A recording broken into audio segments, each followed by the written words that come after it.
first half. Regardless, the Princeton offense is a really challenging offense to guard. And I thought what we did to them in the first, because even as you watch the game, they didn't really miss a lot of shots that you look back and say, wow, they made those.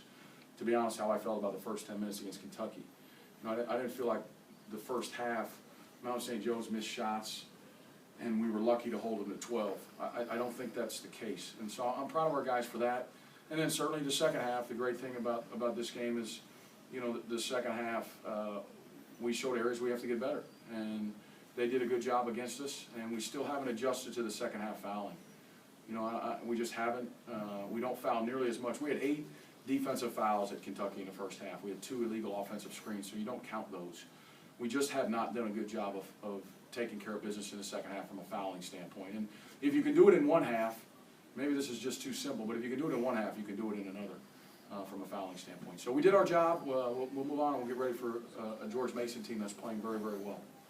You feel good, Billy, just to get a win? I mean, it's just... Yeah, I mean, it's hard. I mean, you know it. You played. You've covered it. When just take the Kentucky game out of it, when you lead in an 80-minute period for 70 minutes and don't win either one of them, it's really hard on the kids.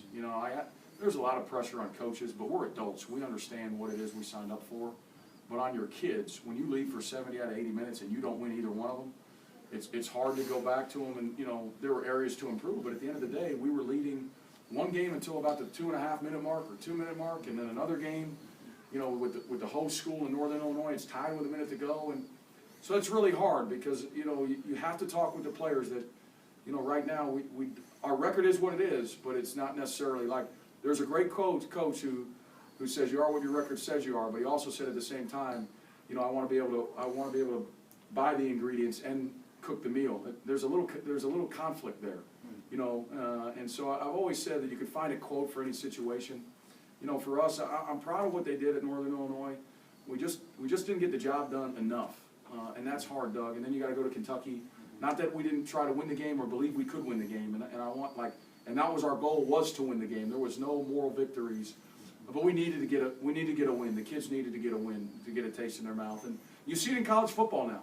Some teams get undefeated and they have a really, really hard game and they lose, and then you see them losing 2 more. It's hard on 18 to 22-year-olds. They're not pros. None of them. At any level, at any school, they're not pros. They're not.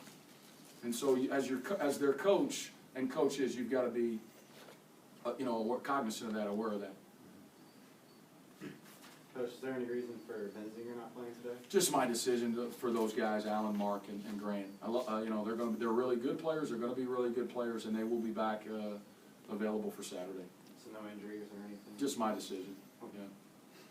Was that good to get some extra players, some significant playing time tonight, and seeing where they're at in their progression? I think the positive of it, of what with who we played tonight, was guys had to play stretches of long minutes and find a way to fight through and compete. And I thought for the most part they did that, and certainly Daniel Colley, he knows our system so well that I'm never afraid to put him out there. He's a good player. I don't want to say it like that. He's a good, solid player. He earned the right to play, and I thought he earned the right to start through practices. And he's just a great leader. He's going to be unbelievably successful in life. He's a terrific leader. Joe sorry. Joe Thomason, I thought he really had a complete game. Doug, I just said it out there. We played 5 games. When you play this many so quickly, you lose. Yeah. His 5-game start, and I don't want to jinx it, what he's done through 5 games is really outstanding. And to be honest, certainly you could say after playing the 4 games he's played the way he's played, maybe he wouldn't play as well in this game. He's been terrific for 5 games. He really has, and he deserves a lot of credit for that. But he's a senior point guard, and that's the expectation. He led us in minutes last year. He has to play to this level because that's what's expected of him because of, we've given him the keys to the car.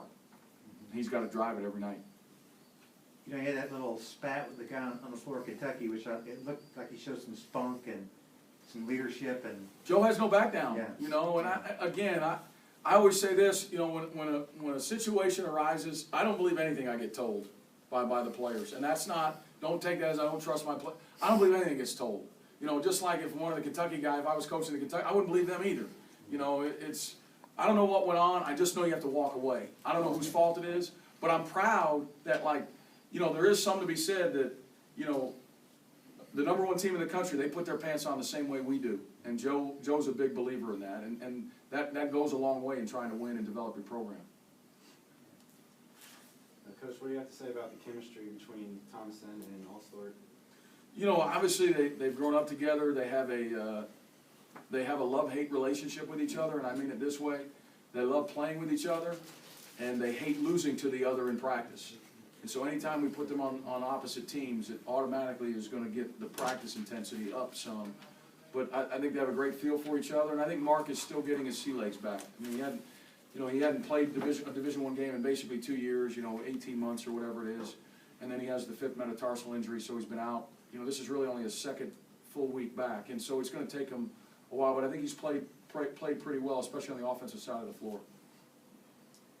This is the first time you're allowed to comment on those 2 recruits that you signed? Yes, I can.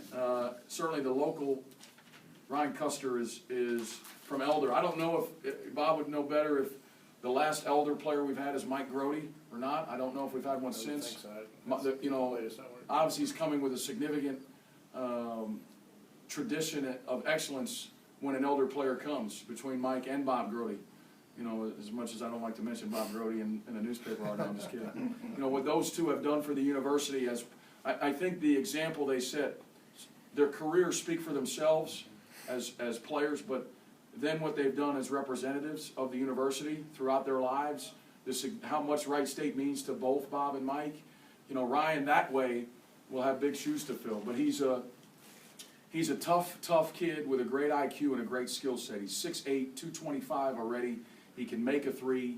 He can score with his back to the basket. He's just got to get a little more athletic laterally, and he's a really good passer. So excited to have him. And then Everett Winchester from Baltimore is 6'5", I think legit. Maybe most places would probably list him 6'7". He's probably 6'5" to 6'6".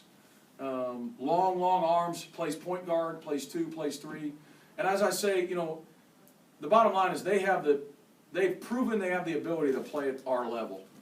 For them, it's about working to live up to their potential. That's any recruit anywhere. When you get to this level of Division I, how good it is, you have to work in every aspect of your life. How you handle your diet, how you handle your rest, how you handle the weight room, how you handle before practice, after practice. And if those 2 guys handle those things well, I think they'll have pretty good careers. And certainly how you handle school, but that's non-negotiable. Anybody else? All right, thank you. Happy Thanksgiving, everybody. Yeah.